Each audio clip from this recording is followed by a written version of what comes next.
મહીસાગર અને અમરેલીના કેટલાક વિસ્તારમાં ધોધમાર વરસાદ. લુણાવાડામાં રસ્તા ઉપર ભરાયા પાણી તો રાજુલાના ગ્રામ્ય વિસ્તારોમાં પણ વરસાદ.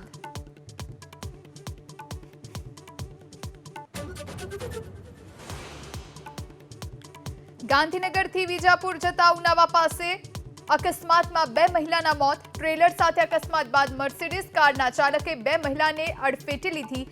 અન્ય કાર બાઇકને પણ નુકસાન. બિહારના બક્સરમાં ટળી મોટી ટ્રેન દુર્ઘટના. મગધ એક્સપ્રેસ વહેંચાઈ 2 ભાગમાં. રેલવે પ્રશાસન ઘટના સ્થળે જાનહાનિના સમાચાર નહીં.